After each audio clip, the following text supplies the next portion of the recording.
Um local com mais de 10.000 pacientes. Um médico chamado Dr. Medo. Mais de 6.000 pessoas morreram ali. E era um local que era para ser referência nos cuidados da saúde mental. E se tudo isso que eu te falei não fosse triste por si só, tem mais um ponto. Esse sanatório, ele foi criado com o intuito de receber crianças. A grande maioria dos seus pacientes eram sim crianças. A história de hoje é de um local que passou a ser conhecido como a vergonha da Pensilvânia, nos Estados Unidos. Cê está estranha com gente esquisita. Olá, meus queridos estranhos e estranhas, tudo bem com vocês? Sejam muito bem-vindos aqui no canal, onde eu conto casos criminais reais, algumas vezes por semana. O caso de hoje era para ter entrado na semana do Halloween, não consegui. Ele é um roteiro mais trabalhado, mais trabalhoso. As pesquisas são maiores também, então por isso que eu demorei para trazer aqui para vocês. Inclusive, eu descobri esse lugar quando eu estava lá nos Estados Unidos, na Pensilvânia. A minha cunhada me falou dele, só que me falou como se fosse uma atração de Halloween.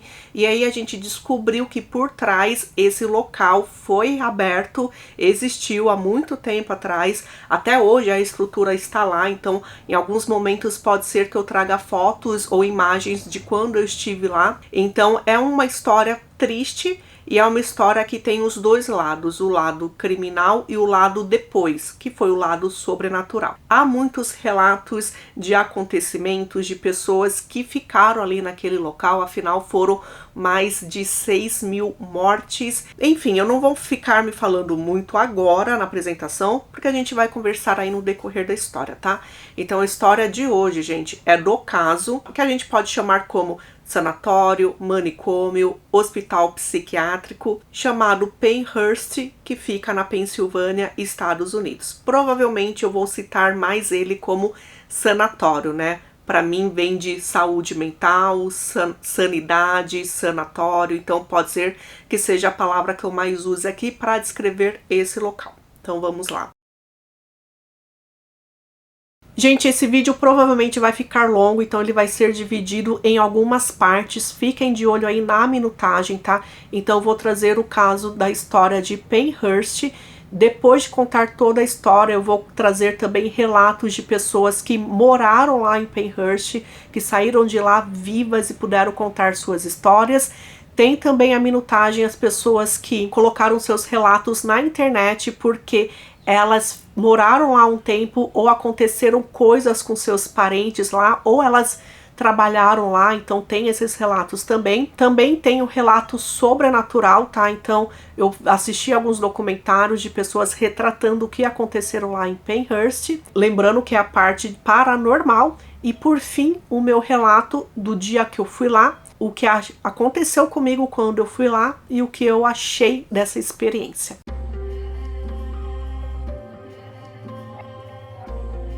Em 1903, começaram a construir os primeiros edifícios da Instituição Estatal para Deficientes Mentais e Epilépticos. Ele ficou pronto em 1908 e ele foi inaugurado em novembro. Esse sanatório ele fica no condado de Chester, Estados Unidos, e ele foi inaugurado com 12 edifícios. Então, cada edifício acabou recebendo um nome de uma letra, e depois, conforme os anos foram passando, eles acabaram renomeando esses edifícios. Os mais importantes aqui para a história, que eu vou falar mais, que as coisas aconteceram nesses locais, eram o Devon, D de Devon, M de Mayflower e o Q de Quaker. Então, dia 23 de novembro de 1908, eles receberiam o que chamaram de paciente 1. E a partir daí, as pessoas que chegavam lá, elas não tinham mais nomes, elas tinham números. Portanto, que a gente sabe que tiveram mais de 10.000 pacientes no decorrer aí dos seus anos. Qual foi o intuito dessa instituição? Eles queriam receber as crianças que tinham alguma deficiência mental, de forma que ensinassem elas, que elas ficassem independentes,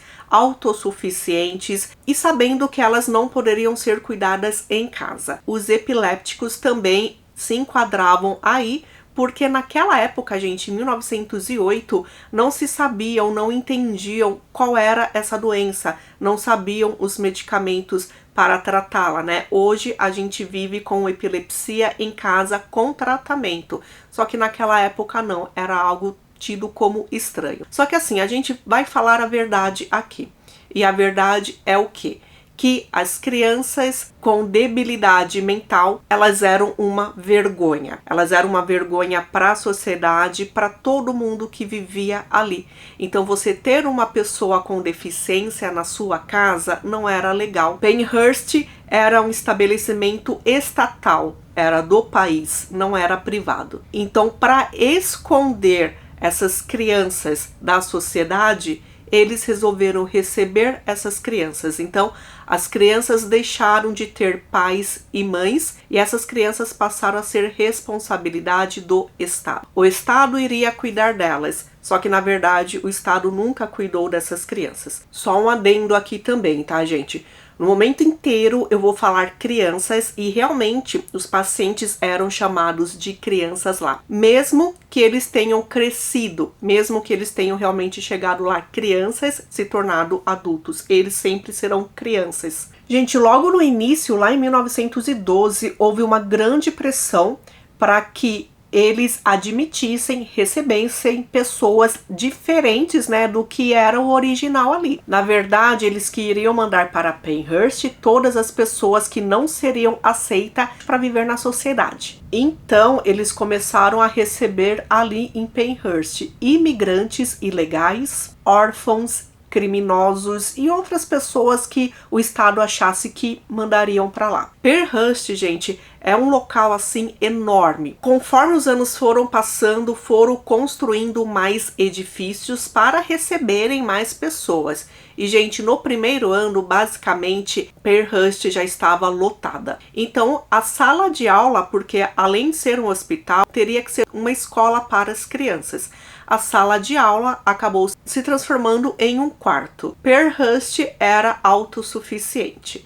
Então, era um mundo deles, era uma cidade, sabe? Ninguém teria contato, ninguém saberia o que estava acontecendo ali. Eles tinham as próprias plantações, os próprios gados, animais. Então, com a parte de alimentação, eles se viravam. Água, futuramente energia elétrica, acabou tendo tudo ali. Então, eles não precisavam sair, eles não precisavam do mundo externo. Muitas pessoas que trabalhavam ali, moravam ali também. Então, tinham também os quartos, os dormitórios para os trabalhadores. Só que, gente, a partir do primeiro ano, não tinha funcionário suficiente para ficar ali. Porque o funcionário tinha que ser pago pelo Estado e eles não tinham essa verba. Penhurst e os Estados Unidos acreditavam que, para acabar com a deficiência mental, porque eles achavam que era alguma coisa que passava geneticamente, deviam existir duas coisas. A primeira era segregação, ou seja, você ia tirar essas pessoas do convívio da sociedade e colocá-las em um ambiente único, que é o que eles fizeram com o Penhurst. E dois, esterilização. Então, assim, eu não achei a fundo nenhum documento específico sobre isso, só algumas pessoas relatando em comentários na internet que houve sim esterilização. Eles pegavam as mulheres e tiravam os seus órgãos reprodutores femininos. Gente, isso era permitido. Tanto, gente, que em 1913 eles declaravam que os deficientes mentais eram inadequados para a cidadania e que representavam uma ameaça à paz. Recomendavam um programa de cuidados de custódia para quebrar a interminável cadeia reprodutiva. Então, em 1918, eles já estavam preocupados porque homens e mulheres viviam juntos. Em 1930, foi inaugurada uma colônia feminina. Então, todas as mulheres iam para aquele dormitório, para aquele prédio, ficariam lá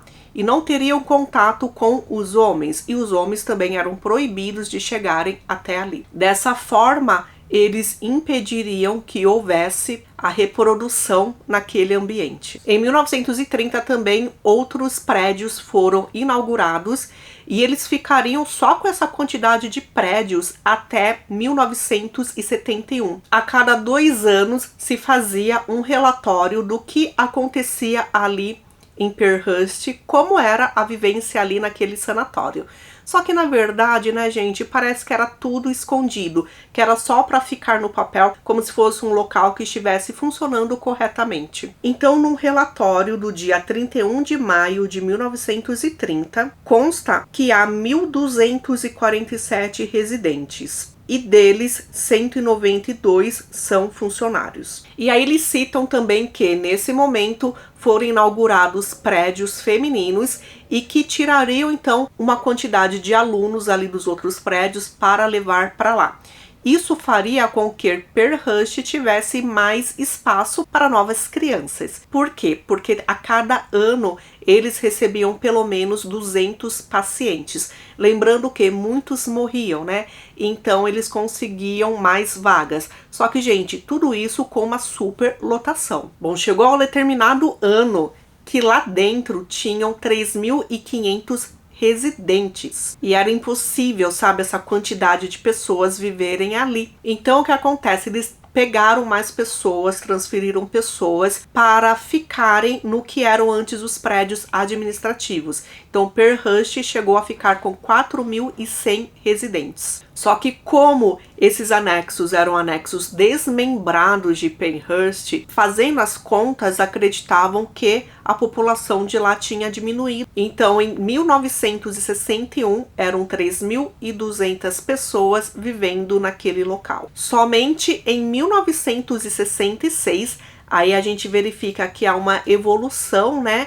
Onde as pessoas com deficiências mentais, elas que nunca tiveram um porta-voz, porque essa pessoa dificilmente vai se expressar tão bem a ponto de falar que ela precisa ser cuidada, diferente de outras minorias. Então, somente em 1966, uma nova lei de saúde mental e deficiência mental é aprovada pela legislatura da Pensilvânia. Então, é a primeira vez que se autoriza a prestação de serviços em ambientes comunitários. Isso significa o quê? Que as pessoas poderão receber ajuda de fora, serviço comunitário, por exemplo. E foi isso que acabou acontecendo. E talvez por causa disso, em 1968, um canal de TV com um jornalista ali novo na profissão, recém-formado, ele pôde entrar em Penhurst. Ele ficou 5 dias ali no local, ele fez gravações e as reportagens que ele fez saíram diariamente naquela semana nos jornais. Isso aconteceu em 1968 e o repórter se chama Bill Baldini. E até hoje essas reportagens,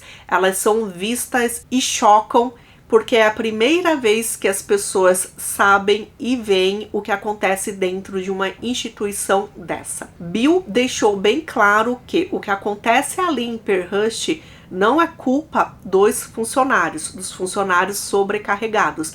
Não é culpa, aquilo é negligência. E os funcionários ficaram felizes porque ali finalmente alguém entrou e eles poderiam falar o que realmente acontecia, mostrar o que realmente acontecia para conseguirem assim do Estado mais dinheiro para pagarem então mais funcionários e também, né, para dar uma condição melhor ali para aqueles residentes. Uma nutricionista chegou a falar o seguinte, que a alimentação existe ali, só que muitos pacientes não gostam do alimento sólido, então eles fazem alimentos pastosos para todos os residentes. Anos depois, Bill lembra que a primeira vez que ele entrou naquela sala, em uma daquelas salas ali do prédio, ele tomou um choque.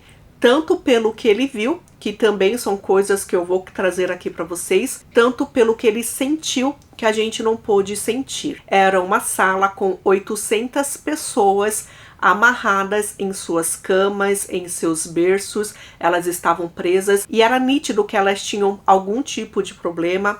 Elas se contorciam, elas gemiam, elas balançavam seus corpos, elas estavam presas ali sem poder se movimentar. Tanto que elas estavam presas, gente, que elas acabavam urinando e defecando ali.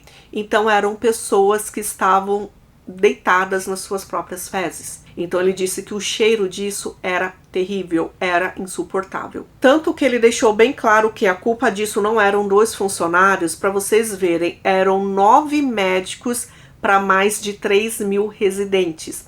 E às vezes o paciente ele só passava pelo médico uma vez por ano e era uma consulta de 10 minutos. Tinham apenas 11 professores e esses professores, gente, nenhum era especializado em deficiência mental. Bill deixa bem claro que a situação que está ali acontecendo é porque a sociedade não quis aceitar essas pessoas nas suas vidas. Então, o que acontece ali é por causa da sociedade. Bill, o repórter, ele chegou a comparar Pinehurst com um zoológico. Então, ele deu um exemplo de um zoológico que eles gastam $7 por dia para cuidar de animais grandes. Em Pinehurst, o valor chegava a $5, só que diminuindo ali uma quantidade de imposto, isso deixava apenas 75 centavos por dia. Então, ele disse claramente que a gente se preocupa mais com nossos animais do que com nossas crianças e com nossas crianças com deficiência mental. Quando um jornalista entrevistou uma das crianças, ele perguntou o que aquela criança mais queria no mundo e ele respondeu que era sair de Pinehurst. A parte mais difícil e mais chocante desse documentário, né, apesar de tudo isso ser difícil, é de um médico. Esse médico, ele acabou retratando que maus tratos aconteciam ali. E não só causados por outros residentes, né, porque mais pra frente eu vou contar isso pra vocês. Só que causado por esse próprio médico, tá? Só que tirando ele, gente, não foram retratados outros maus tratos. Então ele se chama Dr. Fear, Dr. Jesse Fear, que Fear, a tradução de Fear é medo. Então, se a gente for ver Doutor Medo, né? Olha só onde ele estava. E ele causava medo, sim, nos residentes. Ele disse que quando um paciente fazia birra, pacientes infantis, né? Qual a criança que não faz birra? Porém, quando o paciente faz birra, ele até falou que tem um paciente lá de QI 69. 69 é considerado um QI baixo. Porém, em sociedade é vida normal, gente. E ele pegou então esse menino, quanto tantos outros, e acabou colocando nas mesmas celas, nos mesmos prédios, com crianças com QI mais baixos, entre 10 e 25. Porque ele ficaria ali, e aí ele naquele ambiente, ele veria que, não, eu não posso ficar aqui, então eu preciso me comportar bem. Então ele acreditava que dessa forma o paciente voltaria melhor. Só que muitas vezes isso não acontecia. Por que que não acontecia? Porque lá em Pinehurst eles já não tinham os estímulos que eles precisavam ter. Quando eles iam para uma cela degradante daquela, tudo que ele tinha aprendido foi por água abaixo. E uma das coisas mais chocantes que ele disse é que tinham pacientes que mordiam. Então ele descobriu uma fórmula para isso não acontecer. Eles arrancavam todos os dentes daquele paciente. Ele também chegou a comentar que chegou em um local, em um prédio, e tinha um residente mais forte batendo em outro residente. E aí ele falou, meu, que isso, né? O que você tá fazendo? Eu vou tratar você como você merece. Então ele perguntou por um outro funcionário uma injeção que causaria muita dor, porém não fizesse mal definitivo. E o que que ele fez? Ele acabou aplicando essa injeção no cara briguento. Então, imagina o transtorno, a dor que foi para aquele paciente. E ele falava isso, gente, como se tudo que ele fizesse, ó, é legal, tá certo, é isso mesmo que eu tenho que fazer aqui. Lembrando que depois de que isso foi ao ar, esse doutor, ele foi o único afastado ali de Pinehurst. O Dr. Fear, ele também chegou a falar outra coisa, que como muitos pacientes eles não conseguem controlar, como eles ficam se mexendo, ficam agitados, rabugentos, violentos, eles davam sedativos basicamente o dia inteiro para essa pessoa passar o dia inteiro dormindo. Esse menino chamado Johnny, que foi o menino que ele colocou no prédio com pessoas de QI mais baixo, tirou ele do prédio dele e colocou ele no prédio Q, que é o prédio Quaker. Ele foi entrevistado pelo Bill. Tanto que assim, ele está com essa faixa no rosto porque naquele tempo, né, em 1968, não existia a evolução aí, né, da TV de você granular o rosto da criança. Então a criança, ela não poderia ser identificada, então por isso que ela está com esse óculos preto aí, né, para não ser totalmente identificada, tá? É por isso. Eu também não sabia, eu fui pesquisar. Ele disse que ele estava naquele local com pessoas com QI mais baixo, porque foi uma forma de punição, que ele não gostava dali, porque ali não tinha ninguém que ele podia conversar. Em outros locais ele podia conversar ainda com outras crianças, ali não. Tanto que ele disse que ele costumava conversar normalmente. Só que a partir do momento que ele foi para aquela cela, ele parou, ele conversa bem pouco, ele quase não consegue mais falar. O que falaram ali pro Bill é que Johnny estava mentalmente bem antes de ir para lá, né, para aquele prédio específico, e aí ele começou a regredir. A gente nem sabe se realmente ele tinha um QI de 69 ou se o QI dele era maior. Um motivo muito triste dele estar em Penhurst não era porque ele tinha uma deficiência mental, era porque ele era filho de pais delinquentes. Então os pais dele estavam presos. Tiraram então Johnny dos pais, o Estado tirou, algum juiz tirou, e já que era do Estado, vamos mandar para onde? Aí mandaram para Penhurst. Era um jovem que poderia ter uma vida normal fora daquele estabelecimento. E a gente não sabe o que aconteceu com ele. A gente não sabe se ele chegou a sair de Penhurst ou se ele passou os últimos dias da vida dele ali. Na época dessa entrevista, ele tinha 11 anos de idade. E aquele prédio, o prédio Quaker, que ele foi enviado, é onde ficavam os pacientes do sexo masculino mais violentos. Tanto que médicos, enfermeiros e outros funcionários nem passavam lá. Eles não queriam passar lá, porque era muito violento, era muito perigoso. Então a gente acredita que lá aconteciam abusos. E quem praticava abuso? Os próprios residentes. Então era como a gente conhece, né? O tal do bullying. Se você é mais forte, maior, você vai fazer maldade com outras pessoas mais fracas. Isso acontecia normalmente. Eles foram construindo túneis. Esses túneis, eles eram principalmente para transferir de um prédio para outro alimentos e até mesmo residentes. E eram nesses túneis que os abusos aconteciam. Por quê? Alguns residentes ficavam lá esperando outros passarem, enfim, né? E aí acontecia tudo de pior ali. Um outro paciente também que Bill acabou entrevistando foi um jovem de 19 anos de idade. Ele disse que já está lá na instituição há muitos anos, ele nem lembra, né, de uma vida antes disso, então ele deve ter ido para lá bem jovem. Ele tem muita dificuldade também em falar, em se comunicar, e ele disse que se importa, que gosta da mãe dele, do pai dele. A gente entende que os pais já foram visitá-lo ali, só que pode ser que isso não tenha acontecido mais há muito tempo. E quando o repórter pergunta de quem ele gostaria de receber uma visita, ele responde simplesmente de Deus. O que é muito triste, né, gente? Muito triste, porque tem os dois lados. Ou ele quer que Deus apareça lá para buscá-lo, ou que ele vive uma vida tão terrível lá que ele acredita que Deus não está lá com ele. De qualquer forma, é muito triste. Algumas pessoas depois, alguns moradores chegaram a falar que eles só se alimentavam uma vez ao dia. Não era funcionário suficiente para cuidar, né, daquelas crianças. Então o que eles faziam também? Eles pegavam residentes com o QI maior e colocavam esses residentes para cuidarem das outras com QI menor. Então os funcionários dali eram os próprios residentes. Eles trabalhavam de graça, né, gente? Muitos deles também trabalhavam na plantação, nos jardins, nas colheitas, na limpeza do ambiente e não recebiam nada por isso.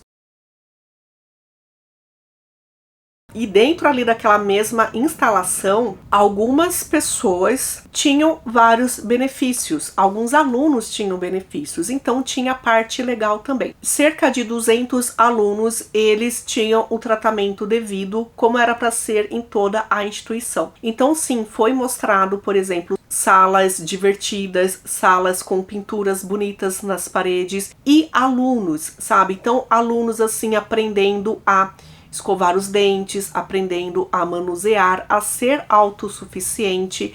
Eles também usavam técnicas de musicoterapia, então as pessoas ali nunca tinham contato com nenhum instrumento ou com a música e passaram a ter. Então tem essa parte muito bonita, sabe? Que acontecia realmente lá. Infelizmente era só para poucas pessoas. Também, gente, tinha um treinamento para pessoas cegas. Então as pessoas, elas tinham aulas, esses cursos chegavam às vezes a 2 semanas até 8 meses, e aí eles eram treinados a serem independentes no mundo aí afora. Então, como andar com uma bengala, como andar sem tropeçar. Eram aulas bem interessantes. Gente, apesar de tudo, Pennhurst tinha um ponto positivo. A gente sabe aí no decorrer da história que eles praticavam lobotomia como um tratamento para as pessoas com debilidades mentais e também para epilepsia. Então, o que é a lobotomia, né? Então, uma cirurgia feita no cérebro, onde regiões específicas são mexidas, e dessa forma eles acreditam que vai curar a pessoa, né? Só que na verdade não é isso que acontece. Isso aconteceu muito nas instituições, nos asilos aqui no Brasil. E lá eles fizeram um total de 0 lobotomia. Ainda bem, né, gente? Pelo menos isso não aconteceu lá. Gente, e mesmo que isso tenha ido pro ar em 1968, que as pessoas então perceberam o que estava acontecendo ali, que isso não era normal, que isso era 0 saudável, Pennhurst não fechou. Em 1975, a ONU adota uma Declaração dos Direitos das Pessoas com Deficiência e somente em 6 de julho de 1986, Pennhurst fecha. Em 1986, então, eles deixaram de receber pacientes. Os pacientes eles foram então levados para outras instituições. Algumas foram para casas de outras pessoas mesmo, né? Dificilmente eles voltaram para a família, teve um ou outro que voltou, só que eram pessoas assim que iam para outras instituições. Mesmo ele fechando as portas em 86, o último paciente só saiu de lá, realocado em 1987. Em 1986, uma parte lá de Pennhurst serviu como lar para veteranos de guerra. Então, por isso, foi um dos manicômios menos agredidos depois que houve o fechamento de algumas instituições lá no país. Porque depois que essas instituições fecharam, as pessoas foram lá e começaram a depredar. Não aconteceu com o Pennhurst, porque ainda não tinham pessoas morando lá. Em 1974, um processo foi aberto contra Pennhurst em nome de uma paciente chamada Terry Lee Halderman, que ela disse que sofreu vários ferimentos inexplicáveis durante suas décadas na instituição. O caso dela resultou em uma decisão histórica do tribunal que concluiu que Pennhurst violou os direitos constitucionais de seus pacientes. Financeiramente isso não significava nada, porém era a primeira vez que o país, dentro da sua justiça, estava aceitando que realmente eles tratavam de forma errada aqueles pacientes. Pennhurst se tornou uma propriedade privada quando um milionário acabou comprando ela, e para choque de todo mundo, em 2010 eles abriram a casa sempre na época do Halloween. Então, final de setembro, outubro e ainda na primeira semana de novembro, para fazerem uma atração de terror ali. Pegavam um prédio, ainda fazem isso, e contratam atores. Esses atores, eles vão lá, eles fingem que são do mal e acabam aterrorizando as pessoas que estão ali. Isso, claro, incomodou muitas pessoas. Eu pessoalmente acho que isso é algo de muito mau gosto se a gente não conhecesse toda a história, né? Tudo que aconteceu ali, né? Eu acho desrespeitoso mesmo isso. Porém, eles falaram que com o ingresso que eles conseguem, com o dinheiro que eles conseguem com os ingressos, é a forma que eles conseguem manter Pennhurst aberta, né? Por quê? porque apesar de tudo que aconteceu ali, essas maldades, elas não podem ser esquecidas. A gente tem que enfrentar essas coisas que aconteceram para que a gente não faça mais isso, né? Se não, poderia ser até um lugar que já tivesse sido derrubado. Porém, tem uma outra atração que acontece de dia, que é um museu que eles abriram. Então, você paga um valor para esse ingresso e você vai lá, você passa em alguns lugares ali, né, das instituições, e eles contam realmente o que aconteceu lá dentro e você pode vivenciar, né? Você pode relembrar aquelas pessoas de uma forma mais amigável, né, mais saudável. Gente, foi o que aconteceu em Penhurst que fez com que o país evoluísse nos cuidados de saúde mental. Então, a partir dali, eles viram tudo que eles fizeram errado, tudo que não poderia acontecer, e eles começaram a evoluir nesse ponto. Eu acabei encontrando na internet também, gente, relatos de pessoas, de residentes, pacientes que viveram lá e contam um pouquinho do que aconteceu na vida deles. Então, são pessoas ali que a gente percebe que algumas se comunicam super bem, que outras têm muita dificuldade em se comunicarem. Algumas nem precisavam de ajuda. Lembrem que muitas estavam lá porque elas eram órfãs ou porque os pais eram presidiários. Então, quando a gente vê essas coisas, quando a gente vê esses relatos principalmente, a gente fica muito chateado. Tem um rapaz que eu vi aqui no YouTube, que eu vou deixar algumas cenas que são do canal dele. Ele acabou indo para a parte de Penhurst, que é o cemitério. Então, apesar de ser uma propriedade privada, o cemitério você ainda pode visitar. Muitas pessoas estão lá sem identificação e muitas pessoas tentam recuperar a alçada dos seus entes queridos e não sabem onde eles foram parar. Jerry Whitton foi um residente lá de Penhurst. Ele foi para lá em 1951 e ele saiu de lá em 1971. Ele viveu lá, gente, dos 3 anos de idade até os 23 anos. Ele disse que tinha 3 anos de idade, a irmã dele tinha 4 anos de idade, os pais dele estavam passando por processo de divórcio, então o juiz determinou que as crianças não ficariam com ninguém, as crianças iriam para Penhurst. Então, eles lembram que lá no começo os pais iam visitá-lo e ele diz que quando crianças eles ficavam num local que era chamado de hospital, só que aos 15 anos de idade ele acabou indo para o prédio D, que é o prédio Devon, que é um prédio muito comentado pelos abusos que aconteceram lá, e a irmã dele foi para a colônia feminina. Ele disse que aos 14 anos de idade os pais foram visitá-los, então eles foram para uma pracinha, né, os pais e as pessoas que vão visitar não podem ir até dentro do estabelecimento, dos dormitórios, né? Imagina o choque que eles iriam verificar que aconteciam ali. E o que perguntaram para ele, então, um jovem de 14 anos de idade, era se ele gostava de Penhurst. E ele disse que não, que ele não gostava. Ele teve muita fé, ele sempre acreditou em Deus. Ele disse que a maldade era tanta naquele local que ele precisava ter Deus. Ele tinha essa fé e foi por isso que ele conseguiu sair de Penhurst. Ele disse que não podia visitar a irmã porque ninguém deixava os homens se aproximarem da colônia, só que muitas vezes ele fugia e conseguia ir lá porque ele disse que precisava ver a irmã dele. Então ele conseguiu fugir umas 20 vezes, entrar lá e ver a irmã. A última vez assim foram muito bravos com ele. Como ele tinha o QI mais elevado e você lá tem um trabalho de acordo com as suas capacidades, ele fez vários trabalhos aí no decorrer desses anos. Primeiro, ele trabalhava somente para carregar comida do freezer até a cozinha. Depois, ele chegou a dar banho nos bebês. Bebês era como eram chamados os pacientes, as crianças com os menores QI, ou seja, aquelas que precisavam realmente de maiores cuidados, as pessoas que precisavam de tudo para fazer tudo, por isso que eles eram chamados de bebê. Eles tinham zero independência. Só que ele disse que, por exemplo, ele dava banho nos bebês e que muitas vezes, quando ele percebia esses bebês, eles tinham se queimado com a água, porque os funcionários acabavam deixando água fervendo, entendeu? E aí, imagina a pele dessas pessoas. Depois ele foi trabalhar na fazenda, cuidando do gado. Ele disse que o fazendeiro não gostava dele porque ele gostava de conversar com os bichos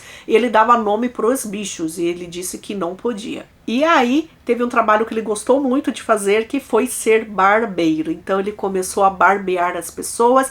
Imagina, né, gente? Não é para qualquer um que você pode deixar com uma lâmina no pescoço ali dos homens, né? E aí ele gostava muito de fazer e ele era muito elogiado por esse trabalho. E ele realmente disse que o que fez ele aguentar Penhurst foi a fé dele. Roland Johnson. Quero mais pra frente ver um livro autobiográfico que ele escreveu. Ele nasceu em 1945, infelizmente ele já é falecido, morreu em 1994 e ele viveu em Penhurst também por alguns anos, de 1958 até 1971. Ele foi para Penhurst aos 13 anos de idade. Quando adulto, ele deu uma entrevista para uma rádio e aí ele contou um pouco da história dele. Ele disse o porquê ele foi para lá. Ele disse que era de uma família tradicional, trabalhadora lá nos Estados Unidos, só que dentre vários irmãos ele acabou dando alguns problemas. Por quê? Porque ele tinha uma deficiência intelectual. Então a partir daí ele deveria ir para Penhurst. Ele disse, gente, que ele chegou a ser abusado intimamente por outros pacientes. É um exemplo de uma pessoa que a gente tem, né? Não é só que a gente escuta falar, não. Realmente é alguém que disse o que aconteceu com ele. Violet Rankin, ela nasceu em 1931, faleceu em 2009 e ela viveu em Penhurst de 1938 até 1971. Ela saiu de lá aos 33 anos de idade. Percebam que as pessoas de lá saíram em 71. Então eu acredito que elas saíram para uma mesma instituição, então conseguiram pegar esses relatos dessas pessoas. Ela foi para Penhurst em 1938, quando os Estados Unidos estava passando pela Grande Depressão, ou seja, as pessoas nem tinham o que comer. E ela disse o seguinte, que os pais dela estavam em problemas no casamento, o pai dela queria se divorciar, só que aí a mãe engravidou, que quando ela era bebê, a mãe dela conseguiu salvá-la porque o pai dela estava tentando tirar a vida dela, sufocando-a com um travesseiro. E conforme os anos foram passando, aquelas brigas, né, foram acontecendo, a mãe se separou, pelo menos o que eu entendi foi isso, só que com a Grande Depressão ela não conseguia mais cuidar da filha, então para a filha não voltar para o pai, que já tinha tentado tirar a vida dela lá atrás, ela acabou deixando a filha ir para Penhurst. Então foi para salvar a filha da fome e do pai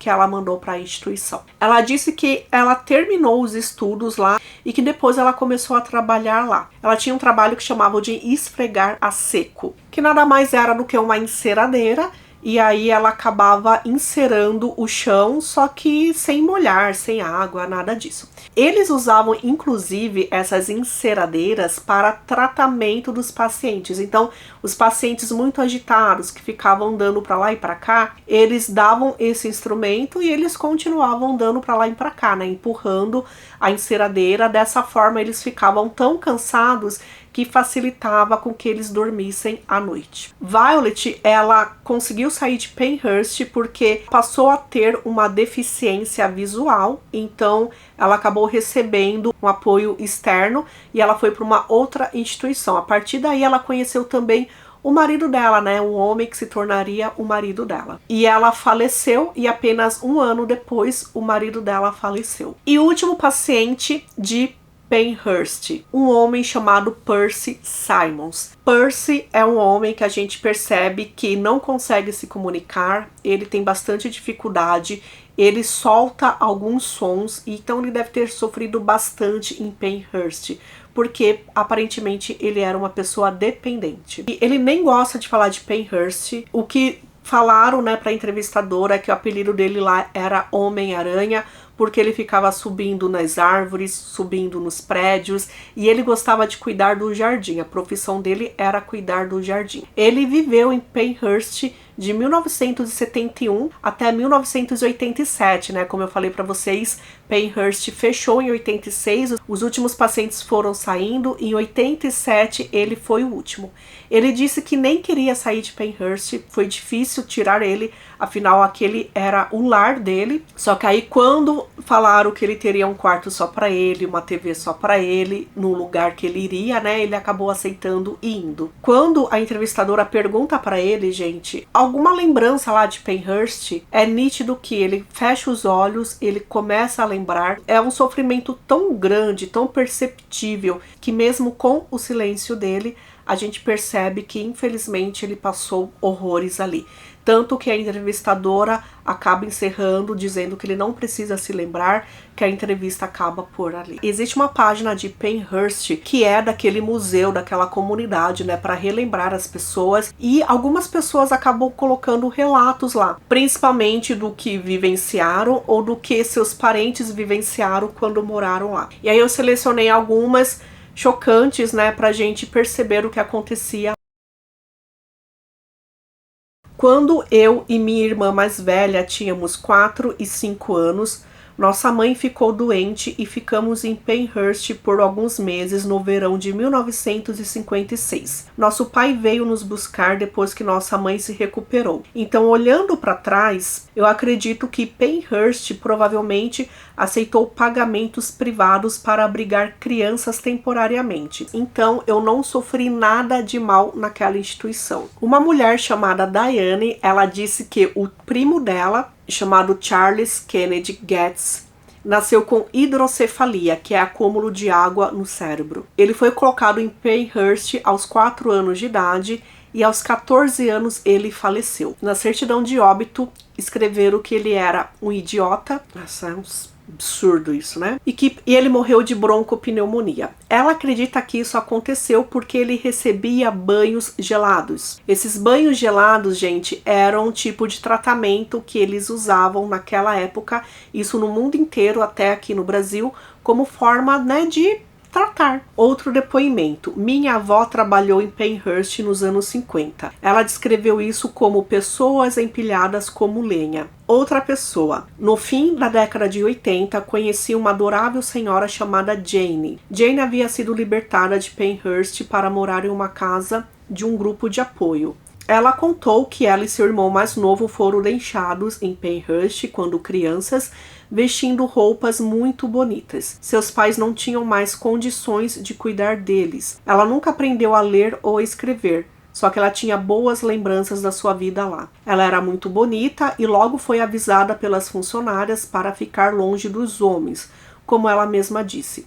Jane era capaz e trabalhava no berçário, cuidando dos bebês que nasciam em Penhurst. Infelizmente, ela perdeu o contato com seu irmão. Um homem chamado Scott disse o seguinte: meu tio foi internado em Penhurst em 1952, aos 8 anos de idade. Desde o dia que ele foi internado lá até o dia que morreu, ele durou somente 6 dias. Ele entrou com uma deficiência mental, mas fora isso, ele era uma criança saudável de 8 anos. No seu atestado de óbito feito por um médico de Penhurst, diz que ele morreu de problema cardíaco e deficiência mental. Meu avô disse que quando o pegaram, seu corpo tinha hematomas por toda parte. Penhurst encobriu esse assassinato. Uma mulher chamada Helena disse: meu tio Joseph, ou Joey Walker, nasceu em 1929 e foi colocado em Penhurst quando era adolescente. Ele acabou morrendo lá com cerca de 40 anos. Meus pais não sabiam nada sobre a causa da morte. Joseph disse o seguinte: minha tia Pauline faleceu em Penhurst no ano de 1980. Ela sofreu 35 anos de abuso grave. Escaras arrancaram todos os seus dentes e a mantiveram isolada 24 horas por dia. Ela morreu sem supervisão enquanto comia bolo, foi o que me disseram. Um homem chamado Greg disse que em 1975 os funcionários da Pensilvânia entraram em greve e, consequentemente, as pessoas que trabalhavam lá em Penhurst. Isso fez com que ele, sendo um estagiário, começasse a trabalhar lá. E ele pôde observar, então, todos os prédios ali da instituição, e ele disse algumas coisas bem terríveis. Alguns dos pacientes eram tão deficientes que ficavam cegos e incapazes de cuidar de si mesmos, precisando usar fraldas e rastejando no chão. Algumas enfermarias eram muito perigosas, onde as agressões dos funcionários eram comuns devido às grandes e graves deficiências mentais. Skriker disse: o irmão da minha avó paterna, o Walter, era epiléptico. Na época em que a epilepsia se tornou tratável e controlável, o Walter já havia passado tantos anos em Penhurst que não tinha capacidade de funcionar na sociedade. Então ele permaneceu lá. Foi só quando Penhurst foi finalmente fechada, nos anos 80, que ele finalmente teve a chance de realmente viver sua vida. Ele morou em uma casa coletiva por vários anos até finalmente falecer. Então essa é a parte de Penhurst, a parte criminal, e agora, para quem gosta da parte sobrenatural, eu vou falar um pouquinho para vocês.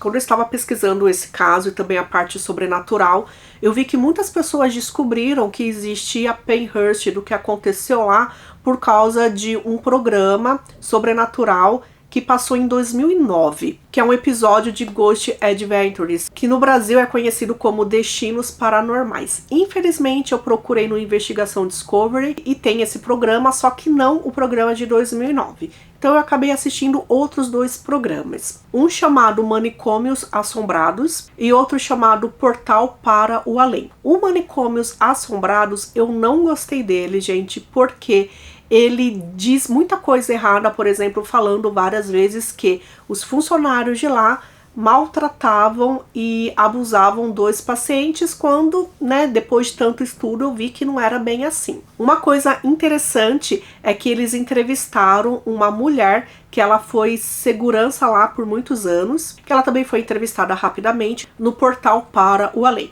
Gente, quem apresenta o Portal para o Além é o Jack Osbourne, que ele é filho do Ozzy Osbourne, né? Então eu achei interessante falar isso para vocês. Várias pessoas, várias equipes vão lá no sanatório porque há relatos de várias atividades sobrenaturais. Então, dependendo do prédio, você escuta coisas ou você vê vultos. Algumas pessoas sentiram o cabelo sendo puxados, pernas serem tocadas. Um funcionário atualmente do prédio disse que o local mais assombrado é o prédio de Mayflower. Inclusive, disseram que há uma menininha lá chamada Mary, e a aparição dela foi vista várias vezes, e no programa Manicômio tentaram fazer com que Mary encontrasse a luz e fosse embora. Naquele museu onde tem brinquedos, né, daquela época que foram encontrados lá nos prédios e deixados lá, também há uma cama lá da época. O funcionário diz que muitas vezes ao dia eles escutam aquela cama rangendo, como se alguém estivesse sentando nela. Há vários relatos do que eles chamam de atividades residuais, que é o que a pessoa fazia, sabe, quando estava vivo. Então ficava caminhando para lá e para cá, enfim. Esse funcionário disse que ele sente uma presença maligna apenas em um local lá, que é no prédio Devon. Esse programa ele foi passado em 2022 e ele disse que no ano anterior, quando ele entrou lá, ele viu que é um local que as pessoas começam invadindo e que eles fazem desenhos para chamar o mal. Então, lá ele sente diferente dos outros locais. Ele acredita que há uma figura maligna. A equipe lá do programa do Jack acabou chamando uma médium, e essa médium ela foi em vários locais ali, isso sem saber que estava em Penhurst e sem conhecer, né, a história. E quando ela entrou no Devon, ela disse que as pessoas que tentaram chamar não precisavam mais fazer isso, porque o mal realmente já estava lá. Eu acho importante falar de Tamara Lawrence, que ela trabalhou como segurança lá durante algum tempo, e ela disse que escutou muitos choros, muitos gritos. Principalmente as mulheres saíam arranhadas daquele local quando iam lá visitar. Ela via vários vultos ali, principalmente um vulto de um homem grande usando o chapéu. Enquanto ela trabalhava lá, na casa dela, os familiares falavam que coisas estranhas estavam acontecendo, ou mesmo só sensações. E teve uma vez que ela estava tirando foto, e ela tirou uma foto da casa dela,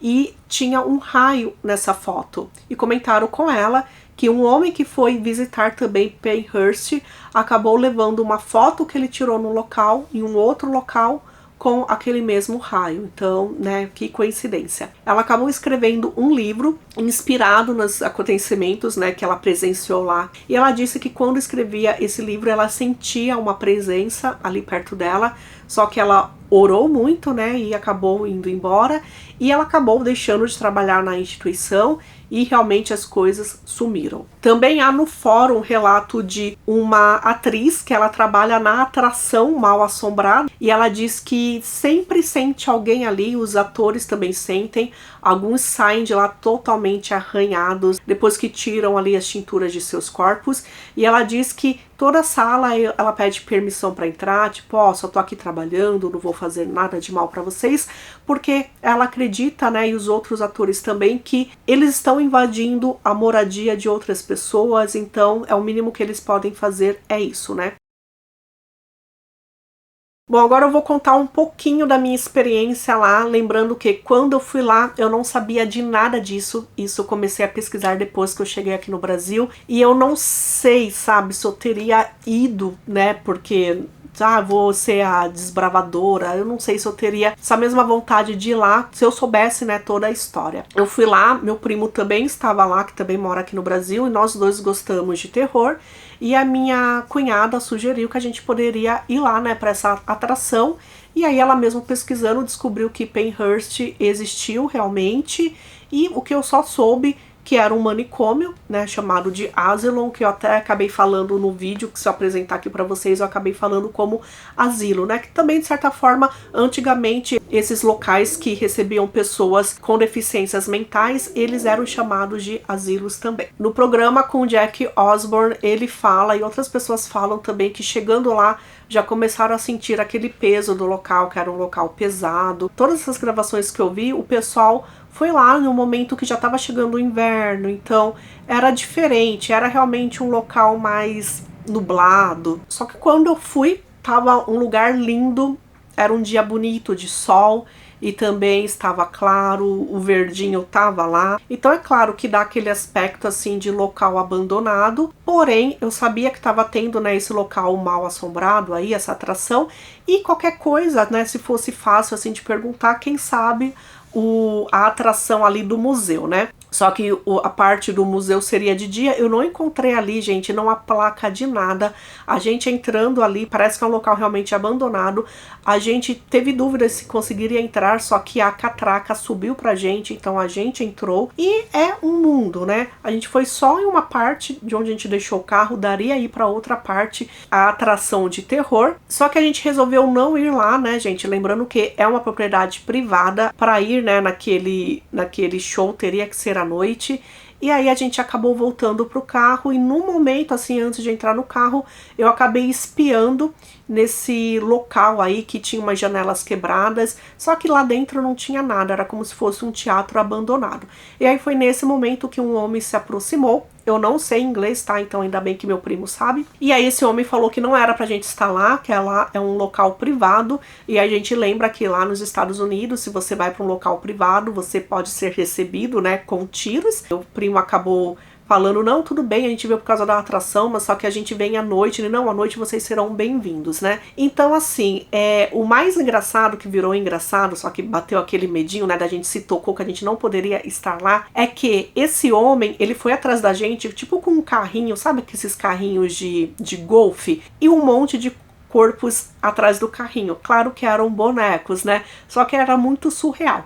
Eu tirei uma foto dele, eu tirei 2 fotos, eu até tirei de propósito mesmo, né, se acontecesse alguma coisa, para ele ver que, né, ia ficar gravado aqui no celular, e a gente ia ter uma prova do rosto dele, que foi a última pessoa que a gente viu. Enfim, foi engraçado. Então o que acontece? Eu tava gravando a saída, né, que a gente ia sair vivo daquele local, e aí meu primo resolveu ir pra esquerda. Eu falei, mas por que você tá indo pra cá, se a gente entrou por ali, a catraca é ali, né? Aí ele falou, mas será que não tem saída por aqui? Aí eu falei, não, melhor a gente ir por lá, porque, né, vai saber para onde que a gente tá indo, e a gente acabou saindo, enfim, foi tudo bem. Então, essa atração de terror é o que eu já expliquei para vocês. Os donos lá utilizam isso como forma de arrecadar dinheiro para poder deixar o local aberto, principalmente ali para o museu, né, que as pessoas vão lá realmente para conhecer o que aconteceu em Penhurst. Só que tem muitas pessoas que acham que isso é um grande desrespeito. De certa forma né? Tem gente que não concorda, só que acaba indo para atração. Enfim, né? é isso aí, é uma cultura diferente da nossa. Eu gostei muito de fazer esse caso, me fala aí a opinião de vocês. Quando eu assisto essas coisas sobrenaturais, esses programas sobrenaturais, eu assisto relacionados a isso, ou a hotel ou a manicômios, porque aí eu consigo pegar a história passada, o que realmente aconteceu, que pra mim o que interessa é realmente isso, são as pessoas, né? São as pessoas que nunca devem ser esquecidas e que devem ser relembradas com respeito. Então, é isso, gente. A gente se vê no próximo caso. Obrigada pra quem assistiu até o final.